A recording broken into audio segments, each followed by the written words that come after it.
Good afternoon, good morning, good evening, wherever you are in the world. Welcome to this week's weekly wisdom webinar series. Today we are speaking to the sixth tenet of the authentic self model, and that is very exciting.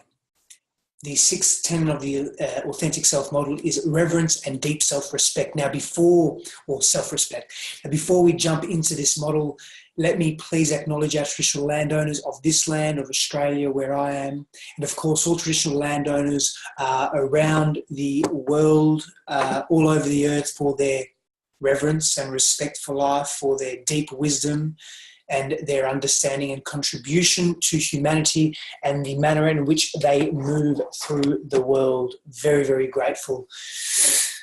Now, sixth tenet of authentic self, the authentic self model.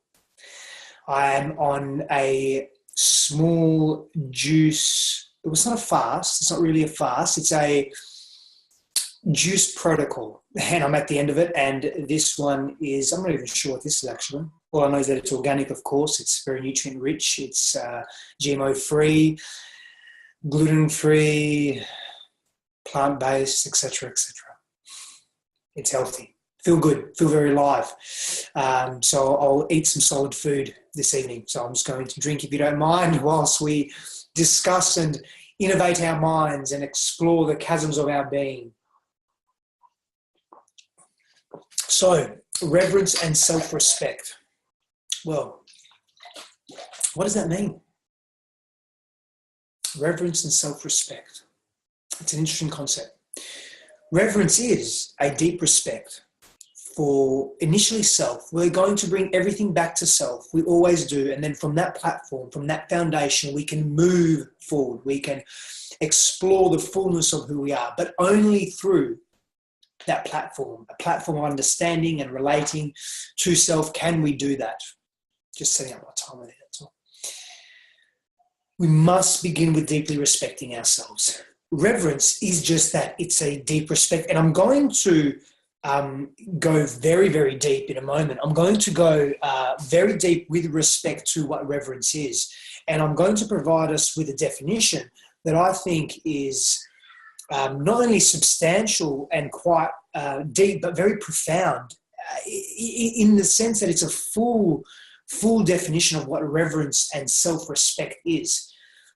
And let me begin with, let me lead us into this. So reverence is recognizing our awesomeness or the awesomeness of life, because reverence isn't just solely limited to ourselves. Of course, we can cultivate and feel a deep reverence and tremendous empowering reverence for anything external to our environment as well. That is very much possible. And we'll continue to stay with ourselves, of course, but it is recognizing the awesomeness of who and what we are. And I very much like that definition. I very much connect to that definition personally, and I can relate to it deeply. But I want to get pretty deep. I want to go pretty deep right off the mark, and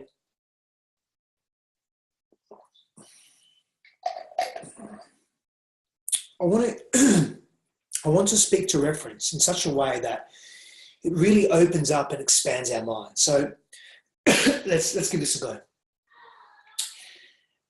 Reverence, of course, is a mindset and it's a posture. Let's get that very clear. So when we assume the posture of reverence and we adopt a mindset of this, by default we remove our focus from hatred, from disdain, from disconnection, from disloyalty, from contempt, from anger, it's not from anger, but from aggression, because anger is a healthy dark expression of the masculine, where aggression is a shadow expression of the masculine.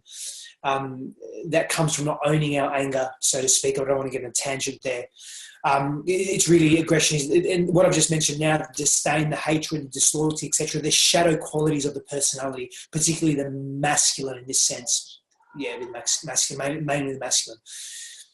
As these here are really the opposites of what cultivating deep reverence actually is. With these attitudes, we will disconnect from self and we live inauthentically. So when we assume these attitudes or these postures of hatred and disdain and disloyalty, disconnection, aggression, we remove our focus from self and we begin to live incongruently or inauthentically or not truthfully. We eventually experience deep chaos as we're not respecting ourselves and we're not engaged in desirable states of being, because we are engaged in undesirable states of being. Aggression, hatred, disdain, disconnection from self, from life, these are not desirable states of being. Not for one who's not pathological, not for one who is truly connected to self and to path. We must understand that. Remaining in these states, we experience strife and destruction. We have no desire to serve our higher self or the higher self of others. Now, let me explain briefly what the higher self is. The higher self is the self that is somewhat, to some extent, removed from polarity, removed from our earthly function. It is what Plato referred to as our forms. It is the essence of who we are in purity. It is almost love. It is singular. There is no opposite to pure, truthful, authentic, open love. But rather, in this case, when we speak to the higher self, we're speaking to coming from a place of purity, of inclusion, of connection, of understanding. I'm going to speak to inclusion later, very shortly, in fact, with respect to how reverence can serve us and the benefits of reverence, but how it can also serve others and really allow us to connect to self and connect to others deeply in relationships. So what will happen is we'll begin to move with postures of obligation. We come from non-desirable states such as hatred, disdain, disloyalty, when we don't assume a posture of reverence for self and for others. And reverence is a very healthy, deep respect for self and for, of course, everything in our reality. We move with postures of obligation as opposed to authentic commitment to self and commitment to cause, commitment to ideologies, commitment to belief systems. We miss out on that true intimacy with self and with others because we're coming from a place of fallacy. We have a tendency to destroy relationships, we hinder growth in ourselves, and we miss out on the process of spiritual, emotional, psychological maturity, as well as the wonder of experiencing and expressing or extending our potential, our potentiality, our self-actualized states. We don't reach a state of self-actualization because we're so caught up in such a negative state of being, such a state of being that hinders who we are. It hinders our growth, our capacity to be, to understand self fully. I hope we're moved. Take a moment to just sink all of that into loud. That's a fairly deep explanation, understanding of what pure reverence is, what deep respect and reverence for self is. Because remember, it begins with self. If we have it in ourselves, if we experience it in ourselves, we will recognize it in others. We will recognize it in the externalities of our environment. That's an important point to consider. Dwell on that in a positive way, in a healthy way, of course, but contemplate that deeply for a moment.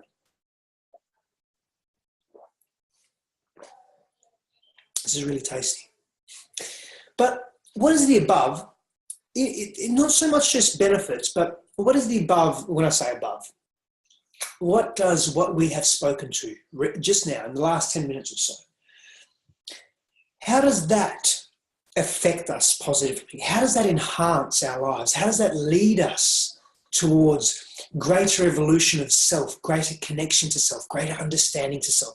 What does it actually lead to? Well, it leads to that. So it provides us, being in reverence provides us with a greater sense of connectedness to humanity, connectedness to our truth, connectedness to our capacity, our potential, our wonder, our capabilities. It provides us with a deeper understanding of self. We get to know self more because being in reverence and assuming a posture of reverence is leading us to a state of openness. Now, when we are in states of openness, we are more receptive, greater receptive to the information, the flux of information that we experience that comes to us in life. How amazing is that? That's what reverence does for us with respect to understanding self. We experience greater levels of self-worth, self-value, self-esteem. I like the term self-esteem it's a precarious word to some degree because It places in a state of global comparison. Whilst at a superficial level, at a meaningful level, of course, self-esteem has its place and has its path in our society, in our world. But I prefer the term self-compassion, self-worth, self-value. Those terms are what being in reverence produce within us.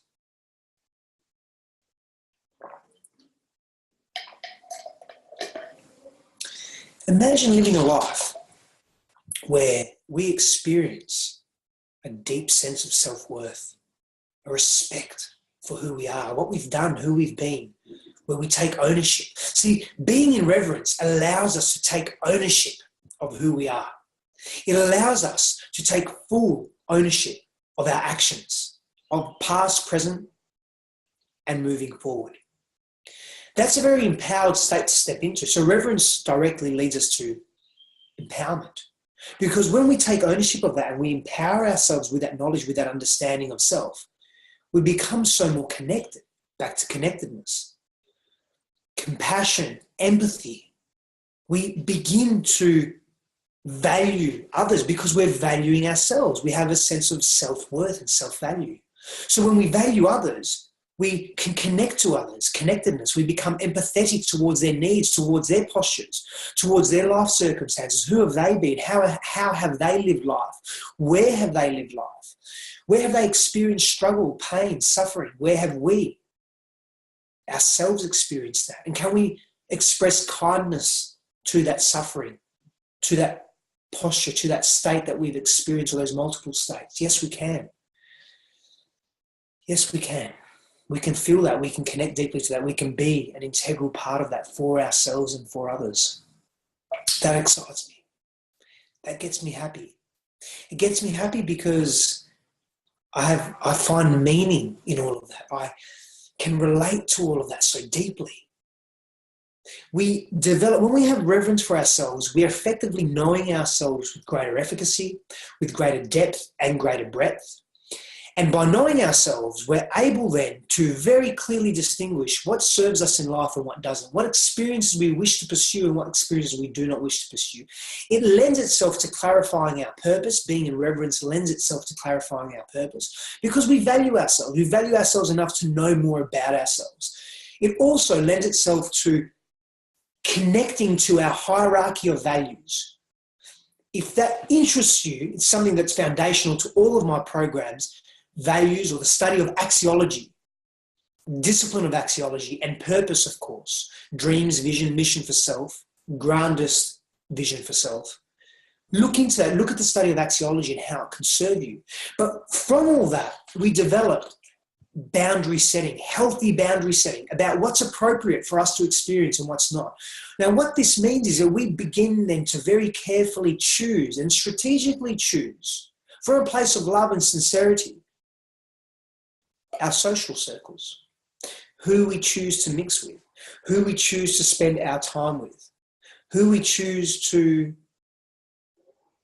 mingle with, be with, share our energy with, share our wisdom with. How empowering is that?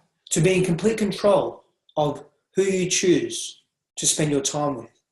Maybe complete control is an exaggeration to some extent, but when we have the capacity to actively choose, we choose consciously. That is a given. That deeper understanding of values and purpose is so important because it leads then to a greater belief in self and a clarity of mind. When we are clear on our purpose, when we are clear on our values, what's most important to us in life, we have clarity of mind. Imagine a time in your life imagine multiple times in your life where you felt doubt, where you felt fear. Sit with that for a moment. How did it feel? Feeling doubt, feeling fear, feeling apprehension, feeling disconnectedness, and not being in a state of clarity or not assuming a posture of clarity, not being mindful around self, not understanding self fully. How does that resonate with you?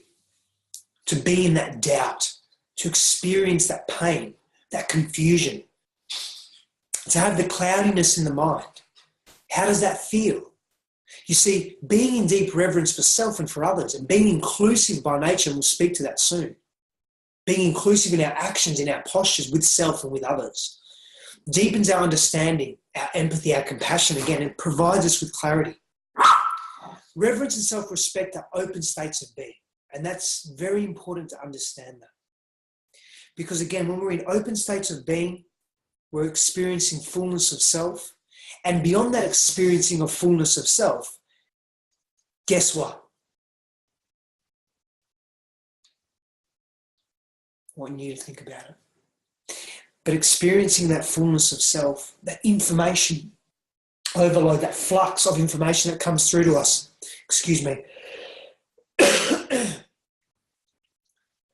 that is empowering. And when we're coming from open states of being, we're essentially coming from places of courage. We're effectively coming from a place of love, and we're not coming from fear, because fear is constrictive. It's restrictive by nature. It restricts us and constricts us and harnesses our focus on that fear, on that pain. And we can't feel, see, observe, hear, sense anything else. But when we come from an open state and reverence, deep reverence and respect for life, for one's life, for all of life, allows us to connect to those open states. And that's a life worth pursuing. That's a state worth pursuing. That's a desirable state worth pursuing deeply.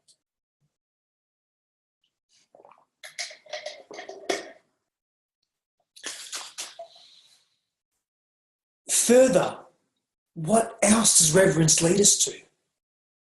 Self-knowledge. It provides us a platform and an open opportunity to delve deeper into self. Let me put it to you this way. Let's look at it this way.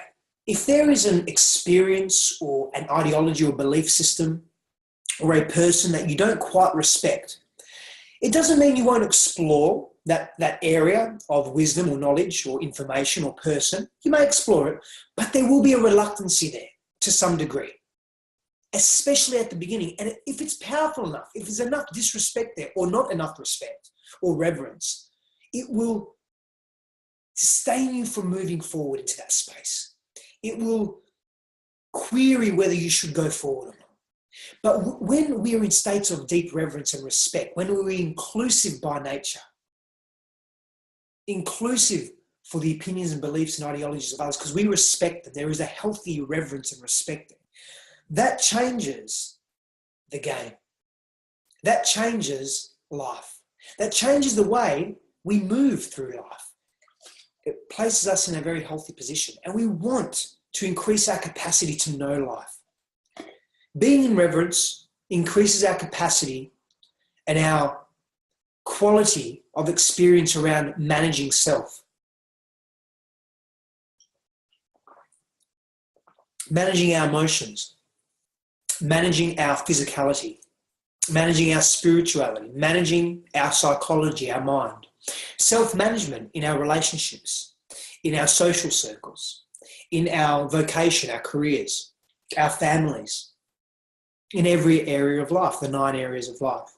How amazing is that? To be able to manage effectively and clearly, with confidence, with prowess, with respect, every area of life. I don't know about you, but that excites me. That excites me because we begin to live life openly and fully. And with that then comes confidence, self-confidence and self-trust and self-protection. So the self-confidence, the trust and the protection come from that healthy boundary setting that's predicated upon knowing self. It's predicated upon understanding self, upon having a healthy respect for self. We trust ourselves when we understand ourselves because we know ourselves. There's a familiarity there, and the familiarity breeds comfort. The comfort breeds trust. It also breeds knowledge. It also breeds wisdom. The protection piece is interesting. It's really linked closely to, it's another word, it's another term, it's another way to learn healthy boundary settings. Because we're protecting what's valuable to us. We're protecting what's important to us. That is what we want.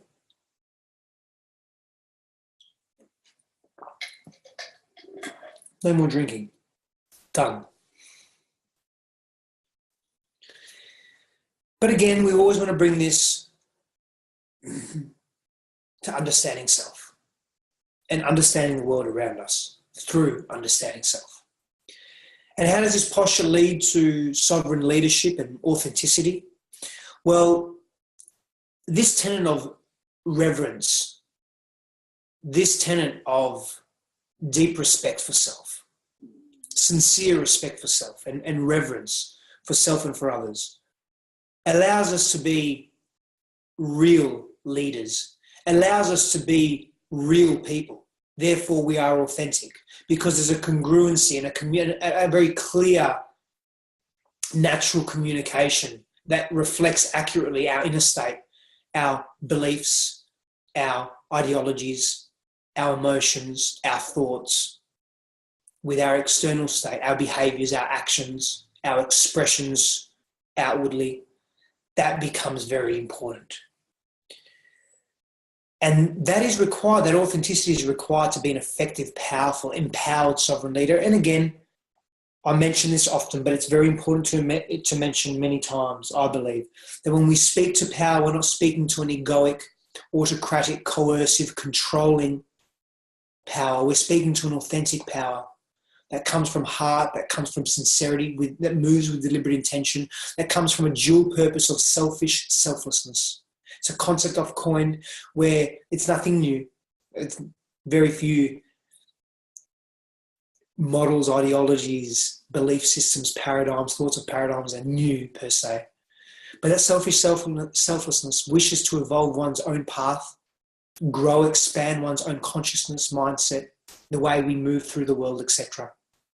Whilst also being selfless by being of service simultaneously to the other, by acknowledging that when one enhances one's own capacity, capability, and expresses true potential and lives authentically, by default, we are enhancing the other. We are being of service to the other. And we want to be of service to the other. That's beautiful. So that's how reverence and deep respect for self, and of course then as a foundation and leading to others, allows us to experience effective postures of sovereign leadership. And for me, that's deeply resonating. When we develop a reverence for others and their capacity, it truly deeply serves Earth. And I want to touch on this before I want to speak to this, and I want to speak to mindset, and I want to speak to inclusivity. Before we move on to some substantial benefits from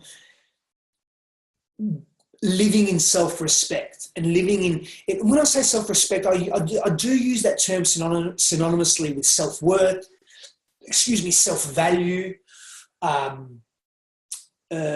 self-compassion, self-esteem to some extent, self-understanding. So there's synonymous words, yeah, that's self-respect. But when we revere ourselves, when we begin with ourselves and we develop and cultivate a deep respect and understanding and connection to self, and we value our life, we value our life's actions, we value our contribution, we value our potential to contribute, we value who we are and who we can be and how we move through the world, and the value that we bring, the joy that we bring to others' lives, and the lessons, the teachings, the growth that we bring to others, if they are, of course, willing and open to hear that growth, to witness that growth, to be a part of that growth. When we do this, and we do this wholly, life changes, and we cultivate an interconnected respect. And I want to repeat that, an interconnected reverence and deep respect for all that is around us, for all that we are, for all that we have capacity to be. For me, that's a super exciting space to just leap into, because then we begin to realize the value of others, the value of their contribution to our lives, but also to our earth, our supporting life, our mechanism for supporting existence, for supporting life. And then we develop, through that inclusive attitude and that inclusive mindset, Because reverence and self-respect and inclusivity are mindsets. They are states of mind that we assume, they're postures that we assume that we feel are authentically aligned with our highest good, with who we wish to be and the actions that we wish to take. So when we look at that, and we look at that very accurately with detail and in a profound manner, we understand that there is a capacity to have deep, deep respect for Earth. Now, I want to elaborate as to why I'm making a specific reference to Earth here. In the 9 areas of life, so effectively, my teachings are predicated upon a number of different models. The core models are sovereign leadership, the authentic self model, and the 9 areas of life. Now, when someone says to me, what is it that you do? I tell them I transform people's lives from chaos to clarity. I assist people in recognizing their potential. I help people smile. I help people connect to their truth. And then I help people cultivate the skills, the tools, and knowledge to live that truth. But when people say, oh, you're a business coach, you're a life coach, not really. Somewhat, but not really. Do you work on mindset? Yeah, sure, somewhat. Are you a personal trainer, a physical trainer? Yeah, I do that too. I focus holistically on the entirety of the human spectrum, the whole living being. That's why I predicate all of my teachings on the 9 areas of life. We have the 4 human bodies, physical, emotional, psychological, spiritual. And then the remainder of the 9 lives, the 5 areas, are made from relationships, family, social, vocation, financial. And these cover almost every experience in life, pretty much. Now you think, well, what about fun? Steph, what about fun? Well, fun is also under vocation. But let me elaborate a little bit on what those experiences mean. For example, under the area of life relationship, there are 3 key areas to focus on: relationship to self, relationship to an intimate partner if you have one, and relationship to Earth. So when we're speaking to reverence, we're speaking to reverence being an integral part of opening our minds up, opening our capacities up, our hearts up to connecting to Earth. Because it's so important that we have a deep respect and reverence for Earth, because if we don't, we are losing our ability to move in a more connected, inclusive manner. We are losing our ability to engage in forward-thinking principles, to engage in sustainable action. Now, if every human being, living being on this earth is engaging in sustainable, long-term action, conscious action, can you imagine how powerful and empowered we become, authentically empowered? How connected we become as a global community, as a global family, as a human family in society? That we begin to take action that is for the greatest good of not only ourselves as a humanity, but Earth and all its inhabitants. That changes and transmutes the way we then behave with each other, the way we view ourselves. We no longer view ourselves in short-term capacities. We view ourselves in long-term capacities. The world is changing, just ever so slight tangent. The world is changing so much. That was a precursor, by the way, a warning. In the next 10 to 15 to 20 years, those that can live to 60, 70 will live to 110, 120, 130. That will be the new 70 or 80. And it will be healthy. Live to that long, who knows how long you're going to live for. The game's changing. The proposition's changing. We must be thinking in a more sustainable manner. Reverence and deep respect for self as a foundation allows us to move into that space to do so, because it allows us then to connect and revere others, their value, animate and inanimate objects alike, not just human beings or living beings or Earth, but also the value of our homes, the value of being protected, of having clothing, how immensely powerful and transformative is that for our belief systems? Because our belief systems around how we feel about our reality lays the foundation for how we move through the world, the action, the existential, extended action we take, which impacts our reality, impacts the way we feel, impacts what we experience, how we experience what we experience. Isn't that interesting?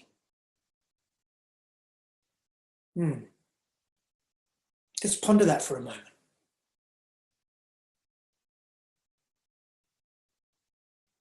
When we assume, the following effects of assuming a posture and a mindset of reverence and self-respect allows us to experience inclusivity, not exclusion. Inclusion, not exclusion. We don't, by default, exclude others. We don't allow others to be out of our circle of importance. Excuse me. Apologies. But rather, we are inclusive by nature. We're inclusive with the way we treat others because we can observe respect. From a respectful place, we can observe value in who they are and in what they are. We come from a place of connection. We realise that we're relational beings. We're socialised beings. We needn't be isolated or independent fully. We collaborate, not compete. We realise that we are biologically hardwired for collaboration, for being of service to others. We needn't compete. There are circumstances and experiences that come from engaging in individualistic, selfish, competitive nature or activities where we don't respect others enough. And we tend to do whatever we need to get wherever we need to get, whatever the perception of that is for us. And that becomes sad. So engaging in a mindset of reverence encompasses our true nature, but beyond that allows us to collaborate and be inclusive in our actions and our thoughts and our feelings and our emotions and our interactions. And to me, that collaboration enhances us. It innovates our minds at faster rates and it innovates our technologies, our existential lives, our socio-cultural, socio-economic, geopolitical existence, our lives in those arenas. You know, that impresses me. That is why I do my best to cultivate reverence, to appreciate and be grateful for others or any other inanimate objects or processes or belief systems or ideologies, and attempt to at least be open enough to observe the value in it, and be open enough to say, have enough respect and reverence for that ideology or belief system to say, you know what, time has gone into that, energy has gone into that, effort has gone into that. Let's move to understand that a little bit deeper. I don't have to agree with it, that's okay, but let me at least be open enough to attempt to grasp the wisdom, the beauty, the wonder that there is something there, the gem that's there, the value add. And there is value in every experience that we have. And reverence allows us to feel that so deeply, profoundly. Again, to reiterate, self-respect is essentially self-worth and valuing self, believing in one's capacity and capabilities, and then taking action and extending oneself on that. So I would love to now speak to more benefits of, the reason why I speak to benefits of these tenets, because I do it often and frequently, of course, amongst I believe what is a detailed historical understanding of why the tenet is in there and its function and so forth, and how to cultivate the tenet and how to move through deep respect. We move through deep respect and reverence by immediately assuming a mindset and posture of gratitude, being grateful for the experiences that we have and truly seeking the value in all of that. And that becomes a mindset. And asking queries of self. Also acknowledging one's capacity. And if we need to, we make a list of all that. We get a pen and paper, we say, what value do I have in the world? How am I of value to others? Boom. Get that list out. Visualize it. See it. Observe it. Feel it. That will give us a healthy respect for self. But back to the benefits. Why do I speak to the benefits? Because when we can grasp the benefits, we're effectively looking into, we're looking deeply into the looking glass, the crystal ball, We're saying, wow, I can experience this. I can feel into this. I can experience this desired state by practicing reverence and respect and shifting my mindset and my ideological disposition of self and my reality and others, and wow. And that's why I speak to the benefits, because the benefits can shift stuff within us, can shift who we are. I like that. So let's go through these. Let's go through some of these benefits. First of all, you can be yourself.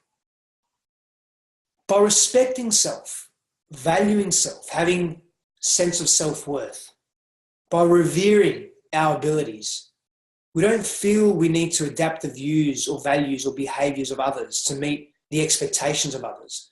We are solid in who we are. We believe in our own power. We connect to our own power. And there's a deeper understanding, as I mentioned earlier, there's a deeper understanding of self with respect to just being you. That in and of itself, that benefit in and of itself, to move through the world congruently. I've spent so many years being incongruent by nature, not connecting to self, not understanding self, not loving self, not respecting self. I was just on this whirlwind of pain and suffering, disconnection from self. And it wasn't until I began to, of course, alter those behaviors, but internalize that disconnection to self and understand it and begin to respect the value that I actually had. And I lived more through that value as opposed to not living through that and living falsely, disconnected, fragmented, disjointed. Being yourself is so liberating, it's freeing.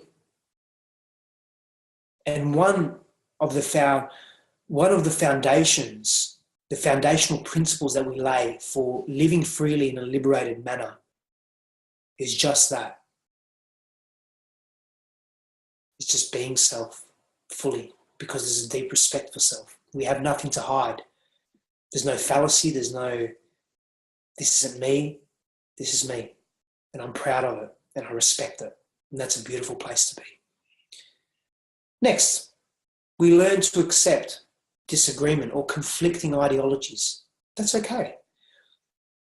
High self-worth, self-value, respect for self allows us to accept that others will often disagree with us, and we're okay with that. We don't need to worry or be upset or feel worthless about disagreement, as everybody's entitled to their own views, and we understand that. And we look deeper into that. Like, how can that serve me?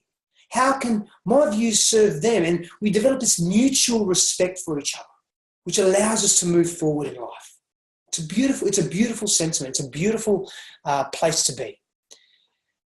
When we have a self-respect for ourselves, when we have a value and worth in self, and we have that compassion for self, and that compassion for self is taking action on feeling our feelings, but being kind to self, we learn to articulate our views when challenged. Now, this is of great benefit, not only to ourselves for our own learning and growth, but also for others to assist them in providing an alternative perspective that is outside of their own understanding or knowledge that may add value to their lives. Now, when we have that respect for self, we articulate our views, not in an aggressive way, which is shadow masculine, but in a way that is healthy, that is clear, that is concise, that is coming from love and coming from patience and peacefulness. You see, when we don't come from a place of self-respect and self-worth, we become anxious or flustered or frustrated when someone challenges our belief or opinion or understanding of self or life. High self-worth, value, respect, esteem, etc. allows us to acknowledge that challenge and places our argument or our position across without the need to concede or the fear of disapproval or the need to be aggressive, or the need to attack, because we're coming from a place of understanding self. To understand self, we must respect self and revere self deeply. Next, we actually embrace new challenges in life because we realize that through challenge we grow.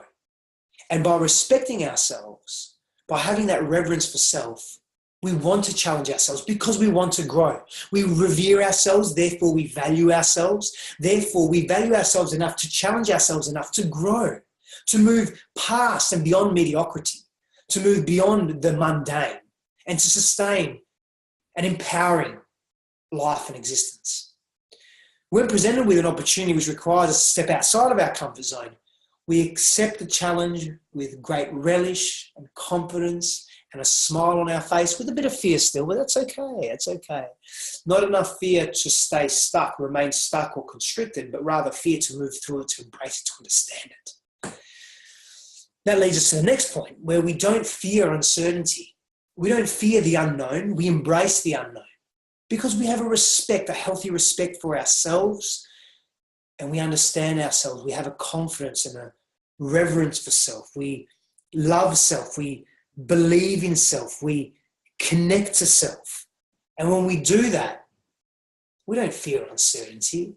We take on new opportunities. We embrace new opportunities. We know that the end result can't be guaranteed, but we're okay with that because we don't need to have guarantees in life, because we respect the foundation of our integrity, of our sincerity, of our authenticity. It doesn't deter us from moving into the unknown, but rather it excites us to think of all the positive possibilities that may occur from stepping into the unknown, as opposed to remaining in fear and familiarity and comfort, because there's no growth that comes with comfort, and there's no deep respect for self that comes with comfort. If we choose to remain in comfort constantly, consistently, where's the respect for self? Where's the respect? Because respect is intrinsically linked to growth. It's intrinsically linked to evolving and expanding ourselves. And we have no value if we remain mediocre, if we remain the norm, or we become part or remain part of the mainstream. That's boring and it's not healthy. It's not healthy for self and it's not healthy for others. Next, revering self, valuing self, engaging in principles of self-worth and compassion for self makes us more resilient. Part of that revered mindset is a resilient mindset. When bad things happen, and they can, and they do happen to anyone, when we feel pain, discomfort, uncertainty, fear, when they arise, our high self-worth and respect for self and for our own journey and for the journey of others allows us to cope more effectively. We take the setback in our stride, we absorb it, we gain the value, the lesson, the meaning from it, the meaning from it, the symbolic meaning, the actualized, pragmatic meaning of it. We make the necessary adjustments on our course in life to get back on track. I like playing with the cameras. Now that's cool. We cultivate a resilient approach to life. That's beneficial in so many different ways. So many different ways. Next, we don't need the approval of others. We don't need the approval of another ideology or belief system or platform to launch from, because we respect ourselves enough. Now, that doesn't mean that we don't respect others or we don't respect their belief systems or even their approval. We value it, but we don't need it to function effectively. We don't need it to prop up our self-esteem or self-worth or respect for self. It's just a bonus.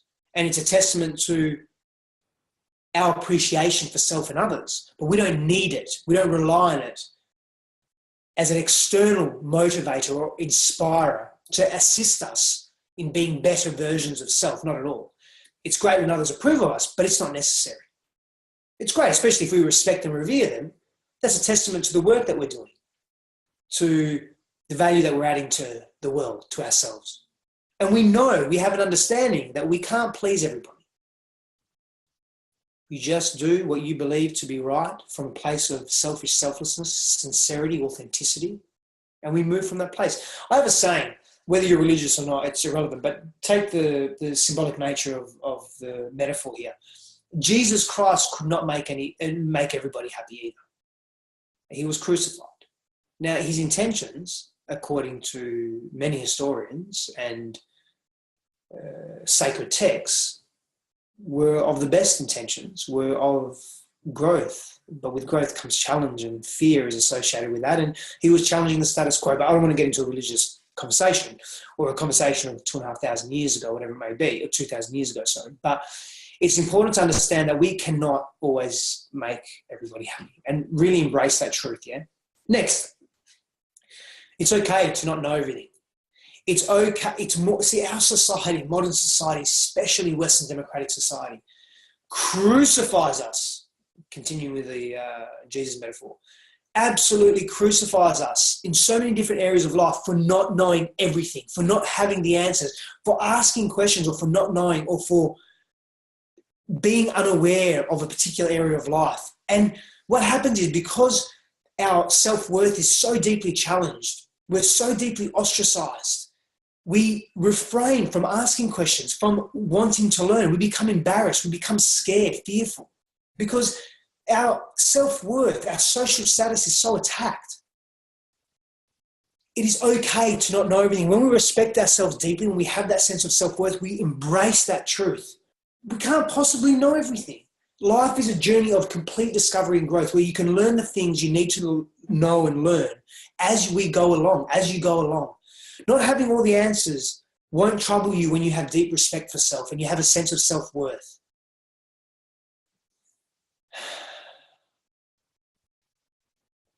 It makes me think about, imagine in our schools in particular, from a young age, that we allowed, that we really encouraged, but not just only in schools, in so many, in the corporate world, in government, that we really encouraged query. The power of query is so empowering. It is so life transformative. When we experience and live through reverence and deep self-respect, and respect for others and reverence for others, of course, we become more committed to our authentic cause, to our values, to our purpose, to our life's mission, to our dreams, to who we are as a whole. Low self-respect, or a life devoid of self-respect and self-worth and value of self, leads to pessimism. But high self-respect gives us a more optimistic outlook on life. When we are more optimistic, we are living through open states of being, and we absorb greater information into our sensory faculties. And that, of course, enhances our existence. But we believe in ourselves more, and we are more willing to commit ourselves to our goals, to our objectives, to our dreams, to our vision, to our mission, to our purpose. We jump in. We're more committed. We're fully engaged, fully engaged. And that, again, so empowering, so empowering. And that's what being respectful of self does for us. This is a big one, the next one. Perfectionism. We move away from being perfect or having the need to be perfect, to feel perfection. We move away from that. We move towards encompassing all that we are. See, perfectionism is a pursuit not worth pursuing. It's an endless pursuit. It's a deep source of stress and anxiety for so many of us, especially when we engage in principles of global comparison, which is directly linked to self-esteem. We're constantly comparing, we're constantly chasing, we're constantly devolving, in fact, from that space. When we feel the need to be perfect, we're setting ourselves up for complete failure. The best we can do in any given moment is just simply do our best, be the best version of self. That's all we can do. That's all we can ask for. We will make choices, and we will engage in experiences that will lead us toward decisions that aren't the healthiest decisions, that aren't the healthiest decisions for self and for others. But if we can learn and grow from this, and not make those same choices again, rather than berate ourselves for them, and rather than allow the inner critic to come up and be